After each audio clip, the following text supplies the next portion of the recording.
Hello student, जैसा कि आप सभी को पता है कि मैं कौन सी डिडक्शन करा रही हूँ, कौन से सेक्शन के अंडर करा रही हूँ। सेक्शन 54 की डिडक्शन मैं आपके साथ करा रही हूँ। इससे पहले मैंने आपके साथ दो सेक्शन कर लिए हैं, सेक्शन 54, सेक्शन 54B, और थर्ड मैं आपके साथ डिस्कस करने जा रही हूँ सेक्शन 54D। जैसा कि आप स्क्रीन पर देख रहे हैं, सेक्शन 54D मैं आपके साथ डिस्कस करने जा रही हूँ। Capital gain exempted from tax, section 54D। इसके अंदर देख लेते हैं कौन सा टॉपिक है।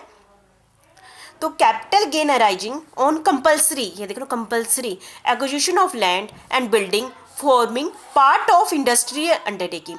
ऐसी ऐसी लैंड और बिल्डिंग, ठीक है, ऐसी लैंड और बिल्डिंग एक्विजिशन कर ली है, कंपल्सरी एक्विजिशन कर लिया गवर्नमेंट ने। और क्या थी वो जो लैंड और बिल्डिंग थी, वो किसका पार्ट थी? इंडस्ट्रियल अंडरटेकिंग की थी, ठीक है। और उसको एक्विजिशन कर लिया है, और जब एक्विजिशन कर लिया तो आपको क्या मिलते हैं? पैसे मिलते हैं। तो हो सकता है कि एसएससी को उस पर कैपिटल गेन हुआ हो। तो हमारा टॉपिक क्या है? Capital gain arising on compulsory.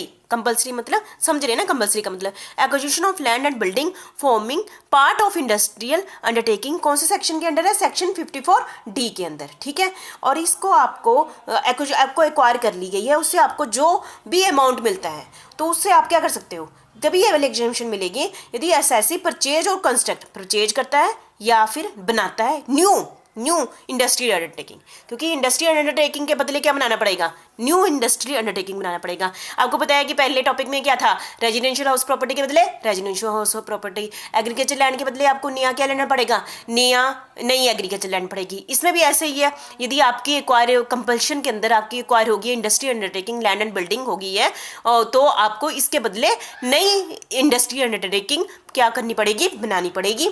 तो इस अमाउंट से तभी आपको ये क्या मिलेगी? एग्जेम्पशन मिलेगी।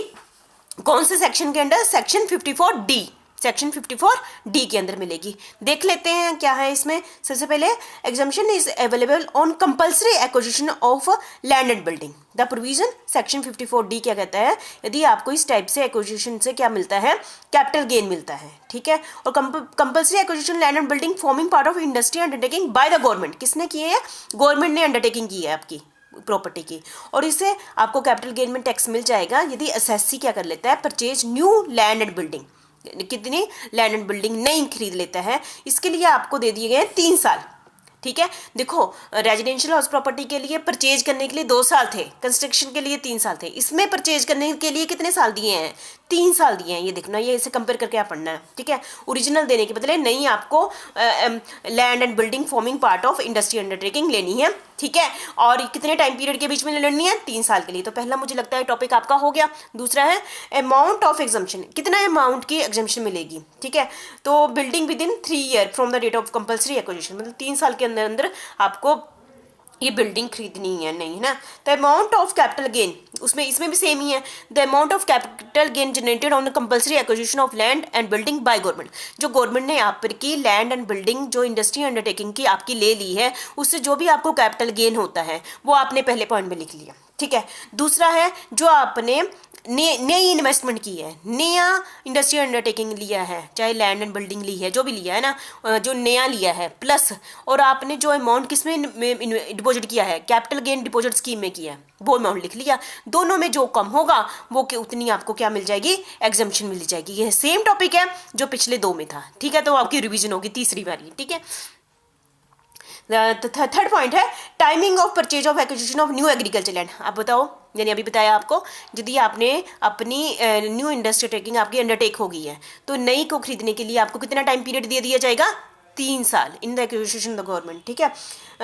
कितना दिया जाएगा within 3 year from the date of receipts of. पर 3 साल कब से काउंट करने हैं? यहाँ पर मैंने टाइपिंग में मिस्टेक कर दी है, तो सॉरी, यहाँ पर 2 ईयर लिखा है ना, यहाँ पर 3 ईयर आपने लिखना है, ठीक है। 3 year within 3 year from the date of receipts of compensation received from the पर 3 साल पहले। हमेशा मैं कहती हूँ 2 साल आप काउंट करो, 3 साल काउंट करो। कहाँ से? जब आपने ट्रांसफर की है। लेकिन यदि कंपल्शन है, गवर्नमेंट ने कंपल्सरी की है, तब आपने जब आपको अमाउंट रिसीव होता है उस डेट से 3 साल के बीच में आप नई लैंड ले सकते हैं। क्योंकि टाइम इंपॉर्टेंट है, कई बार एक दिन के लिए भी हम लेट हो जाते हैं, इसलिए टाइम बड़ा ही इंपॉर्टेंट है। नेक्स्ट पॉइंट है हमारा exemption is available to all the kind of assessee, ठीक है। ये आपने देखना, पिछले 3 वीडियो में मैंने आपको क्या कहा था? पिछली वीडियो में मैंने आपको कहा था, जो पिछली 2 वीडियो में, कि सिर्फ इंडिविजुअल और हिंदू अनडिवाइडेड फैमिली, बाकियों को नहीं मिलेगी। रेजिडेंशियल और एग्रीकल्चर सिर्फ 2 को ही मिलेगी। और ये वाली मैं इसमें मैं क्या कह रही हूँ, सभी को मिलेगी, चाहे वो इंडिविजुअल है, हिंदू एंड फैमिली है, फर्म है, कंपनी है, कोई भी ऐसी हो। ये वाली एग्जाम्शन जो न्यू इंडस्ट्रियल अंडरटेकिंग वाली, ये सभी को मिलेगी। सेक्शन 54D वाली एग्जाम्शन सभी एसएससी को मिलेगी। ठीक है, तो आप समझ गए होंगे, ये आपने कंपेयर करके पढ़ना है। ठीक है, exemption is available to all kind of assessee can claim. ठीक है, एग्जाम्शन इज अवेलेबल, ये वाली एग्जाम्शन तभी मिलेगी, सेक्शन 54D वाली एग्जाम्शन तभी मिलेगी यदि ये क्या हो, इंडस्ट्रियल अंडरटेकिंग हो, गवर्नमेंट ने कंपलसरी आपकी अंडरटेकिंग कर ली है लैंड एंड बिल्डिंग की, तभी ये वाली एग्जाम्शन आपको मिलेगी। ठीक है, और जो असेसी है, जो ये सबसे पहली बात है, ये असेसी यूज्ड, असेसी जिसकी गवर्नमेंट ने अंडरटेकिंग कर ली है, वो कम से कम 2 साल से इसका यूज कर रहा हो। The assessee at least for 2 year before the date of compulsory acquisition by the government. ठीक है, आपको मैंने कहा था ना, रेजिडेंशियल प्रॉपर्टी आप कितने साल से यूज करते होने चाहिए, 3 साल, और आपने एग्रीकल्चर लैंड कितने टाइम से यूज करते होने चाहिए, 2 साल। तो ये वाली टॉपिक भी कितने साल आप इस टाइप की इंडस्ट्री टेकिंग जो लैंड एंड बिल्डिंग आप कितने सालों से यूज करते होने चाहिए, 2 साल। ठीक है, और समझ गए आप, है ना। ये कोई मतलब नहीं है कि आप इंडस्ट्री टेकिंग आपकी ही है, पर जरूरी नहीं है कि आप उसके ओनर ही हो, लैंड एंड बिल्डिंग के क्या हो, आप ओनर ही हो। ठीक है, नेक्स्ट है हमारा exemption is available only the assessee have own industry undertaking for more than, ये मैंने आपको करा दिया, मोर देन 36 मंथ, है ना। तो ऊपर तो मैंने आपको कहना है कंपल्सरी एक्विजिशन 2 ईयर बिफोर, है ना, लेकिन फिर भी सेक्शन 54D में क्या है कि the provision of 54 provide that there is no restriction the land and building refer under section 54D should be ये लॉन्ग टर्म एसेट्स। ठीक है, the assessee can be long term और शॉर्ट टर्म एसेट्स। मतलब कि मैंने आपको बता ही दिया ना कि ये हो सकता है कि 3 साल से ज़्यादा के लिए यूज़ करते हो या 3 साल से कम के लिए भी यूज़ करते हो, दोनों ही केसेस में आपको ये वाली एग्जाम्पशन मिल जाएगी। चलो, एक कोई प्रॉब्लम ही नहीं है, ठीक ना। तो ठीक है, new land and building should be use for shifting और री एस्टेब्लिशमेंट द अंडरटेकिंग।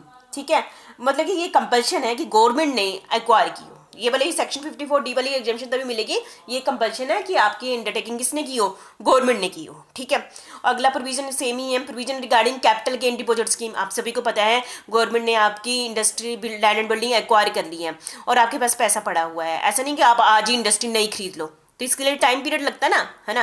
तो जितना गवर्नमेंट ने 3 साल दिए हैं, तो 3 साल तक आप पैसे कहाँ रखें, तो इसके लिए आपको ये कहाँ पर पैसा रखना पड़ता है, कैपिटल गेन डिपॉजिट स्कीम में रखना पड़ता है एसबीआई की। कितने टाइम पीरियड के लिए, 3 साल के लिए रखना पड़ता है, और 3 साल के बीच में आप कभी भी इस पैसे को निकालिए और नई इंडस्ट्री अंडरटेकिंग ले लीजिए, लैंड एंड बिल्डिंग ले लीजिए। और ये 3 साल बीत जाते हैं और आपने नई land and building industry undertaking के अंदर नहीं ली है, तब आपकी ये क्या मानी जाएगी, कैपिटल गेन मानी जाएगी, इसको डीम्ड कैपिटल गेन माना जाएगा, और इसको एसएससी को क्या देना पड़ेगा, इस पर क्या देना पड़ेगा, टैक्स देना पड़ेगा। ठीक है, ये कंपल्शन है, आप 3 साल के अंदर अंदर वो चीज़ ले लें, नहीं लेते हैं तो आपको टैक्स देना पड़ेगा, बस यही फर्क पड़ता है।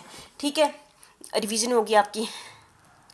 ठीक है, the new land and building can not be transferred with in 3 year, ये भी आपकी रिवीजन होगी। जैसे कि ये सभी के केस में सेम ही है, रेजिडेंशियल में भी 3 साल ही है, एग्रीकल्चर में भी 3 साल ही है, और न्यू इंडस्ट्रियल अंडरटेकिंग में भी 3 साल ही है। जब जो भी चीज़ आपने नई ले ली है, चाहे नया घर ले लिया है, नई एग्रीकल्चर लैंड ले लिया है, न्यू इंडस्ट्री अंडरटेकिंग ली है जिसमें आपने लैंड एंड बिल्डिंग ली है, आप अगले 3 साल के लिए इसको नहीं बेच सकते हैं। बेच सकते हैं, ऐसा कुछ नहीं है, बेच सकते हैं, लेकिन फिर यदि आपने बेच दी 3 साल तक नहीं बेच सकते, यदि 3 साल तक बेच दी आपने, तो आपको जो एग्जम्पशन मिली हुई है उस पर आपको टैक्स लगेगा, तो उस कैपिटल गेन पर आपको क्या देना पड़ेगा, टैक्स देना पड़ेगा। तो आपको देख लेंगे, आपने जो पिछले पॉइंट्स पढ़े हैं सेम टू सेम ही है, बस आपने थोड़ा सा ये डिफरेंस देख लेना कि आपका एक तो सेक्शन तो अलग ही होगा, टॉपिक भी अलग है, इसमें land and building forming part of industry undertaking है। ठीक है, तो मुझे लगता है आपको समझ आ गया होगा। ठीक है, थैंक यू वेरी मच।